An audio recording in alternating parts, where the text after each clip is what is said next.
Semua happy. We are back. Iya, we are back. Itu kita pemain back bukan? Kami iya, kembali iya. di review MotoGP Portugal 2020. Gila. 2020. Iya. Tahun depan 2021. Yoki. Nomor cantik tuh. Itu dia, Bang. Bang, semua happy sih Semua sebenarnya, Bang. happy. Ya, walaupun Ada yang ya istilahnya memang nggak ya sulit ditebak sih. Betul. Emang seperti awal musim sampai akhir musim MotoGP 2020. Wow. the unexpected. Itulah dia. Sulit ditebak. Tidak terkira pokoknya. Itu dia, Bang. Luar biasa. Padahal ya sebenarnya kayak di review kemarin nih. Betul. Review kemarin, ya kita menjagokan pasukan inline Betul, sebenarnya. betul. Baik itu Suzuki, baik itu Yamaha. Karena melihat ya catatan waktu, Betul. terus udah gitu track recordnya, Iya. berangkat dari WSBK. Dari 2008 dipakai WSBK, WSBK itu sampai kemarin 2019 itu yang mayoritas menang motor inline. Nah, hasilnya Akam sih Bang kalau Ih, untuk MotoGP Portugal. Kamsi, Miguel Oliveira, Gila. luar Itu biasa.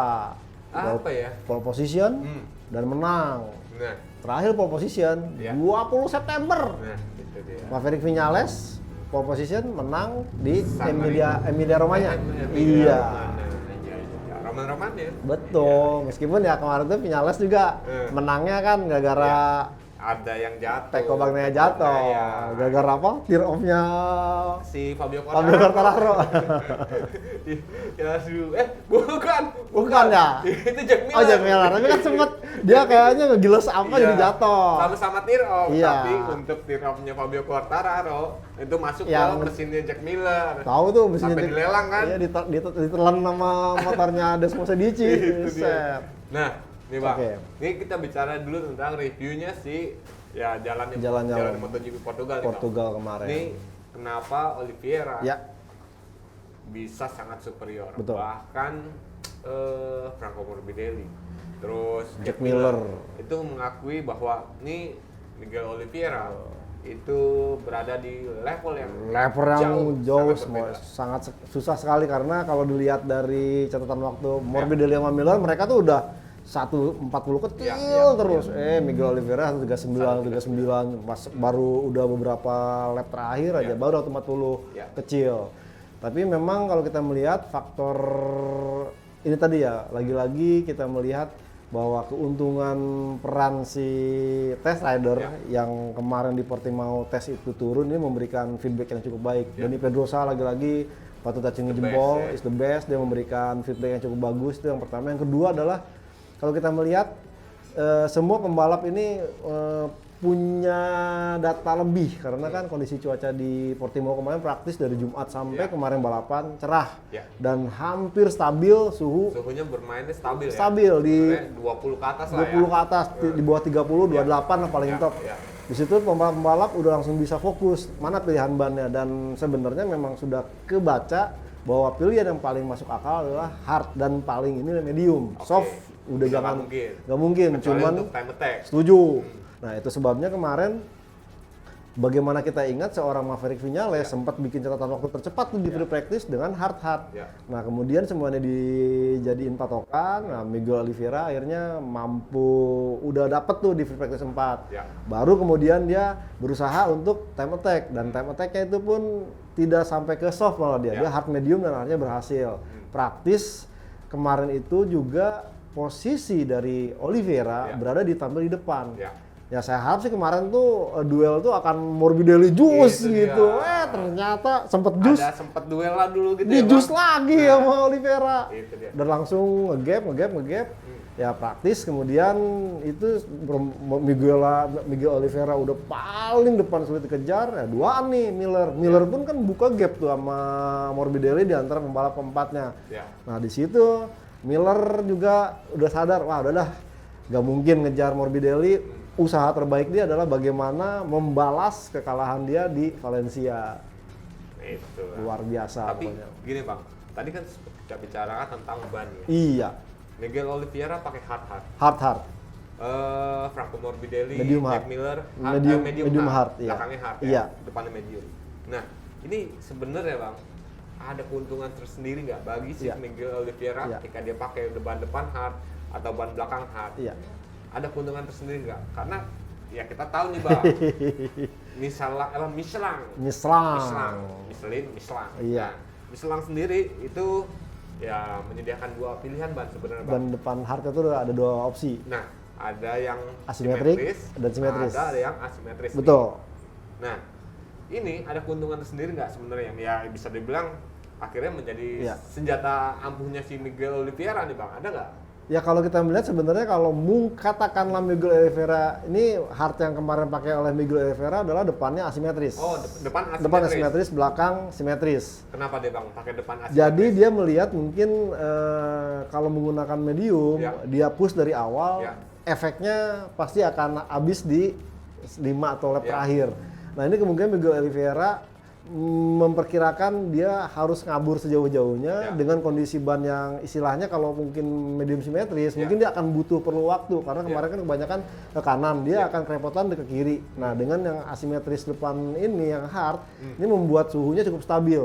Dan itu terbukti ya tidak ada drop sama sekali kita melihat Oliveira. Mungkin setelah dia bikin gap 4 detik, ya udah itu aman, dia tinggal jaga ritme. Tapi sebenarnya ini rada gambling juga. Betul, nih bang, ya. Apa yang dilakukan Oliveira nih gambling. Setuju. Karena kita tahu sendiri nge-push ban hard sejak awal ini sangat beresiko. Betul. Karena ya kita tahu sendiri nih bang, teman-teman juga pasti tahu nih untuk mencapai suhu optimal ya butuh sedikit waktu bagi ban hard untuk bisa sampai titik optimal itu bang. Nah kalau kita melihat sebenarnya kemarin Oliveira itu bermain tidak sebenarnya kalau bilang nge-push enggak, dia mencari line-line yang aman. Artinya dia tidak sampai melakukan high speed cornering yang elbow down sampai dekat dengan apex, tapi dia tetap di jalur yang istilahnya terbilang aman sehingga pada saat sudah mencapai suhu dia baru nge-push bener-bener tuh sampai bikin 2 detik, 3 detik sampai akhirnya 4 detik. Nah setelah 4 detik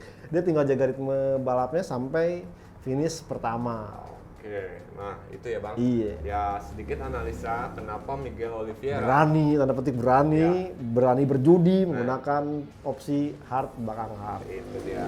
Nah kita bicara tentang ini lagi-lagi duel yang apa ya? Duel of the day. Duel of the day. Betul. Antara Franco Morbidelli sama Jack Miller nih. Betul.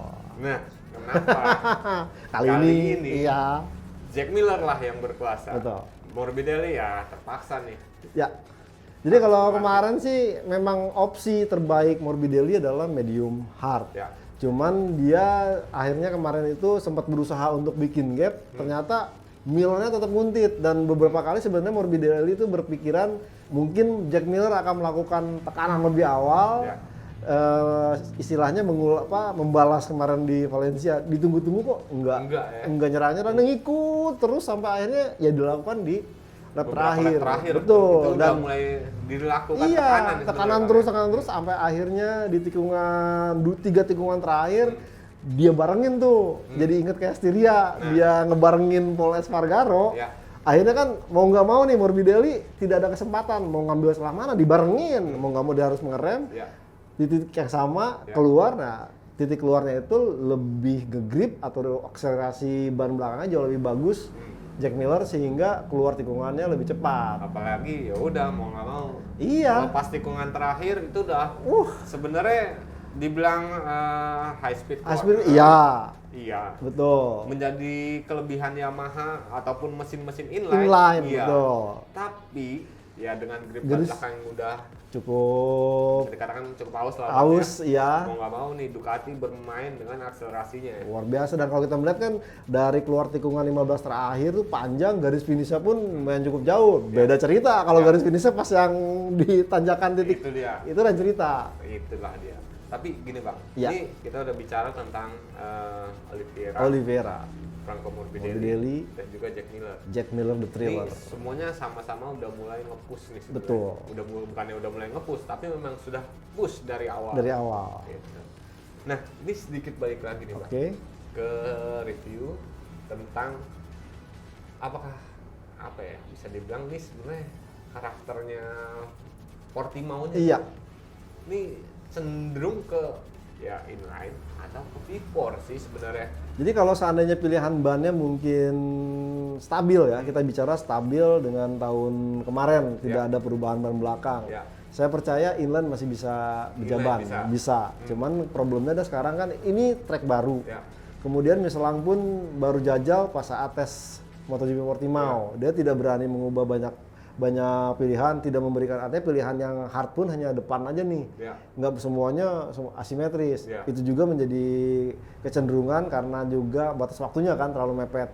Jadi benar-benar nih kemarin itu artinya ban yang disediakan ini bagaimana si pembalap benar-benar memilih yang tepat. Itu dia bang. Karena gini, ini kalau dari sudut pandang gue nih bang ya, ini sebenarnya antara Portimao dan Portimao memang sih dia punya roller coaster bang, dan berbagai sudut elevasi. Betul. Ya kan? Tapi kalau kita sedikit menilik ke belakang, lihat ke belakang, anggaplah sirkuit Brno, oke. Brno kan juga memiliki naik, elevasi. Iya. Sudut elevasi ya, terutama di hillnya nih bang. tikungan 10-11, langsung ketemu 13 baru tikungan panjang. Baru trek lurus, ya kan? Ini sebenarnya ya bisa dikatakan salah satu kelebihannya para V4, para pemakai mesin V4 itu kan di sini nih bang. Nah, gue ngeliat ya sirkuit Portimao ini rada-rada mirip nih sebenarnya sama Brno nih bang. Betul.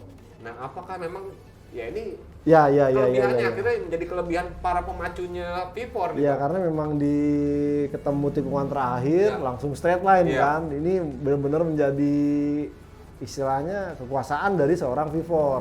Tapi memang tanjakan gitu ya semua nggak mau power. Iya. Problemnya memang akhirnya benar juga sih apa yang dikatakan Eka tadi. Kalau kita melihat banyak tanjakan, kemudian turunan, tanjakan ini memang menuntut motor yang lebih powerful. Artinya torsinya dapat. Itu dia. Dan memang kemarin itu sebelumnya ada hal yang istilahnya tidak diduga, orang kebanyakan, ini banyak turunnya nih, ntar turun harus melakukan pengereman yang cukup dahsyat, ini bisa lebih jadi motor inline. Ternyata faktanya itu tidak terjadi, apalagi kalau kita melihat ya lagi-lagi KTM kan, KTM sangat bagus sekali di high speed cornering, dan memang kalau kita melihat kemarin pun ya lagi-lagi tak hanya memang faktor KTM yang cukup bagus, akan tetapi juga ya saya sih lebih melihat bahwa kestabilan dari Jumat sampai Sabtu kemarin ini membuat pembalap-pembalap V4 lebih percaya diri untuk memilih ban yang cukup bagus. Seandainya suhunya turun nih, medium soft, nggak yakin saya. Itu ada kelebihannya mungkin dari sini. Betul. Tapi kalau gue ini analisa yang kedua, analisa kedua. Ya mungkin bisa nih bang, ini tadi ya istilahnya para pemacu mesin inline ini sebenarnya juga bisa berkuasa di ya Portimao. Karena gini, seperti kita tahu ini bang, Suzuki, Alex Rins, Joan Mir, ya kan, dua pemacu mesin inline yang bisa dikatakan punya motor sempurna nih. Betul. Ya kan bang? Untuk di musim ini loh, musim 2020 ini paling stabil lah dia. Iya. Baik dari sisi high speed cornering, akselerasi, ya sampai ya top speed di track lurus. Itulah, itu lebih baik daripada Yamaha M1 2020 loh bang. Betul. Bukan yang 2019. Bukan yang Morbidelli loh. Ya. Nah, setuju. Karena ada permasalahan dengan elektronik. Seperti yang menimpa Joan Mir. Ya kan? Alex Rins. Ya. Nah, akhirnya para pemacu inline ini ya dibuat nggak berdaya. Berdaya. Jadi lagi-lagi faktor elektroniknya. Elektronik kan bang? Setuju. Ada kemungkinan nggak kayak seperti itu? Saya melihat seperti itu karena memang mungkin nih dipilih, katakanlah kan dah ngejar top speed, tapi bawahnya nggak dapet nih, atau titik pengeremannya jadi harus isinya lebih pelan. Ini yang membuat faktor kemarin kita melihat bagaimana seorang Mir dan Rins, apalagi Mir kemarin kan startnya udah 20. Itu dia bang. Dia coba berusaha untuk nyolok dari awal, malah ini salah satu performa terburuk nih. Terburuk Mir, betul. Musim 2020 bang. Setuju. Ya lu harus start dari 20. Terus coba nyolok, start sempat bagus, tabrakan, terus ngehajar Bagnaya. Iya. Ya kan, sampai akhirnya Bagnaya keluar dari karena ya kayaknya di lokasi bahu ya. Sakit dia mungkin ya. Itu. Nah itu Bang. Jadi ya anggaplah karena peran elektronik yang nggak sempurna di mesin para pemacu inline ini, V4 jadi berkuasa. Ya, ada kemungkinan gitu ya? Sepertinya seperti itu. Oke, ya kalau untuk Yamaha kita tahu nih Bang, power kurang ya nggak? Power kurang. Untuk M1 loh, M1 2020 ya? 2020, lihat aja kan itu duelnya sesama. Ya udah, di baris 10 ke atas. Iya, 13, 14, 15. Nah, ya duelnya di situ aja. Itu dia. Bang, sambil minum dulu kita Bang. Kita di mana nih ngomong-ngomong? Ini kita di kawan Skopi yang di Kebon Jeruk nih Bang. Suasana baru. Suasana baru, tempatnya Iya, cozy. Tempatnya ya seperti teman-teman lihat lah. Ih, Nah, sambil minum dulu Bang. seger. Nah Bang, ini tadi seperti kita bilang nih Bang. Oke. Ya kan? Semua happy. Everybody happy. Ya kan? Iya kan. Termasuk Franco Morbidelli pun Franco Morbidelli. yang hanya finish ketiga tetap Iya. bisa happy. Betul. Ya kan? Apa aja sih Bang pencapaian yang Ya, didapat? Morbidelli. Yang ini yang everybody happy nih. Ya. Morbidelli finish ketiga, resmi menjadi runner up dunia. Wow. Terus juga dia membawa tim Petronas Yamaha SRT sebagai juara dunia tim independen atau tim satelit. Wow. Nah, Suzuki mungkin udah puas merayakan kemarin ya, dengan ada dua gelar juara dua dunia gelar, dan juara tim MotoGP dunia. Terus Ducati nih, gara-gara Jack Miller kedua, Itu. dia tersenyum karena berhasil merebut titel juara dunia konstruktor. Itu. Dan ini prestasi ini udah 13 tahun lamanya ditunggu. Terakhir 2007 saat Casey Stoner mengawinkan 3 gelar. Ya, ya. 13 Dan ini tahun lama banget. Mau nggak mau satu gelar pun udah cukup bahagia bagi Ducati Betul, kan Bang. betul. Daripada nggak ada apa-apaan. Setuju. Iya nggak? Betul. Bahkan ya tahun depan ini menjadi apa ya? Istilahnya nih perjudian buat Ducati. Setelah 3 musim bersama Andrea Dovizioso, musim depan mereka mengandalkan Jack Miller dan Bagnaia. Nah, tinggal bagaimana nih kalau kita melihat si test ridernya nih, siapa nih yang akan menjadi kapten? Karena kalau kita lihat tahun ini, Yamaha dipercayakan kepada seorang Maverick Vinales yang tampil bagus malah Morbidelli. Nah, itu sih. Terus ketukar nggak ya Bang? makanya Ibaratnya kalau kayak di sinetron-sinetron, iya. ketukar. Makanya jangan lagi kita lihat di KTM Paul Espargaro bersama dari Pedrosa yang bagus malah Brad Binder sama Miguel Oliveira. Bukannya itu. Siapa? Iya kan si KTM yang ngembangin Paul Espargaro kaptennya. Iya. Tapi hasil yang performa bagusnya malah siapa? Brad Binder sama Miguel Oliveira. Iya. Terus ya Ducati kan Dovizioso sama Michael Piro. Iya. Yang bagus malah Ya itu. si Jack Miller. Suzuki Alec Rins tuh sampai dia bikin nama The Bakeri, yang menang Joan Mir. Nah, ini tahun depan nih bener-bener salah satu mungkin oke, kita optimis. Nah, cuman tinggal bagaimana Ducati ini memilih kapten siapa dan pengembangannya kemana. Itu dah. Sama seperti main bola. Bang. Betul. Harus memilih kapten nih. Siap. Ya enggak? Kaptennya siapa? Nah, itulah yang Bisa kira-kira jadi. bisa apa ya? Memfasilitasi, Memberikan feedback yang feedback yang bagus, bagus. atmosfer yang enak gitu. Ya seenggaknya akhirnya semua bertujuan untuk pengembangan ya Bang. Betul. Karena kalau kita bicara di 2021 nih Bang, udah nggak ada untuk pengembangan mesin. Mesin nggak ada, mesti nunggu 2022 baru boleh lagi. Nah, jadi bisa dibilang ya ini. Itu. Makanya kemarin Franco Morbidelli sempat ngomong tuh Bang. Iya. Ya sebenarnya saya frustasi. Betul. Di awal musim Bang. Iya, gue kagak dapat motor pabrikan Itu gua. dia.